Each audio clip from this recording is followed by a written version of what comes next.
শহরের বুকে জনপ্রিয় হচ্ছে বুক ক্যাফে। শহরবাসীর সামনে ভিন্নমাত্রিক আবহে বই চর্চাকে জনপ্রিয় করতে বুক ক্যাফের জনপ্রিয়তা প্রতিদিনই বাড়ছে বলা যায়।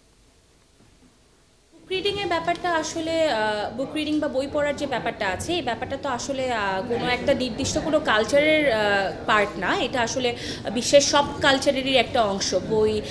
বই লেখা, বই পড়া, বিভিন্ন গল্প শোনা, বিভিন্ন রকমের মিথ থেকে গল্পগুলো শুরু হয়। বিভিন্ন রকমের আমরা ছোটোবেলা থেকে আমরা বিভিন্ন রকমের গল্প নানি দাদিদের কাছ থেকে, ফ্যামিলি মেম্বারদের কাছ থেকে আমরা বিভিন্ন রকমের গল্প শুনে বড় হই এবং আমাদের ভিতরে আসলে এই ব্যাপারটা ছোটো থেকে আসলে দেখা যায় থেকে যায়।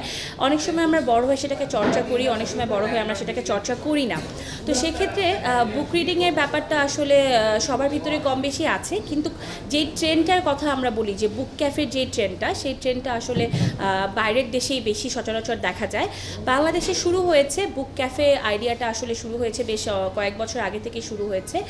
বিভিন্ন জায়গায় বুক ক্যাফে বলে বিভিন্ন কিছু ক্যাফে চালুও হয়েছে, কিন্তু সেখানে সমস্যাটা আমি একটাই রিয়েলাইজ করেছি যে বুক শেলফ রাখা হয়েছে, বই রাখা হয়েছে, কিন্তু সেখানে গিয়ে খুব কম মানুষ বই পড়ছে, কারণ সেখানে খাওয়া দাওয়াটাই আসলে মূল একটা বিষয় হয়ে দাঁড়িয়েছে এবং মানুষজন খাবারের উপরেই বেশি ফোকাস করছে।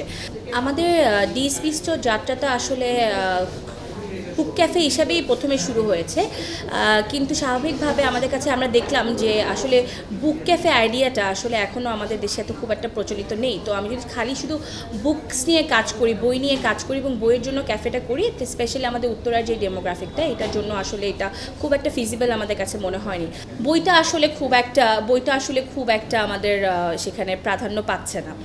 তো যেটা হচ্ছে যে আমার কাছে মনে হয় যে বই যদি আমাদেরকে অ্যাকচুয়ালি বুক ক্যাফে বলে যদি আমাদের অ্যাকচুয়ালি কোনো কিছু চালু করতে হয়, শুরু করতে হয়, সেখানে বই দিয়ে কিছু অ্যাক্টিভিটিও থাকতে হবে, বইয়ের কিছু কাজ, সেখানে বই নিয়ে কিছু কার্যক্রমও থাকতে হবে। যেমন আজকে আমরা ছোট্ট করে একটা ডিএসবিস্টোতে একটা আয়োজন করলাম, যেখানে আমরা মানে বই নিয়ে কথা বললাম, লেখকগুলোর কিছু কথা আমরা শুনতে পেলাম, তাদের কিছু জার্নি, তাদের লেখার কিছু যাত্রা নিয়ে আমাদের কিছু গল্প, তাদের এবং আমাদের সাহিত্যটা আসলে কোন দিকে যাচ্ছে সেগুলো নিয়ে কিছু গল্প, সেগুলো নিয়ে কিছু কথা আমরা এখানে শুনতে পেলাম।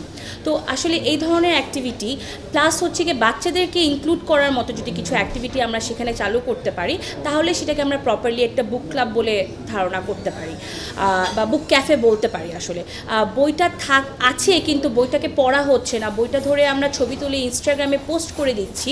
আসলে সেই চলটা থেকে আমাদের একটু বেরিয়ে আসতে হবে, কিন্তু একটু বইটাকে নিয়েও আমাদের কিছু কাজ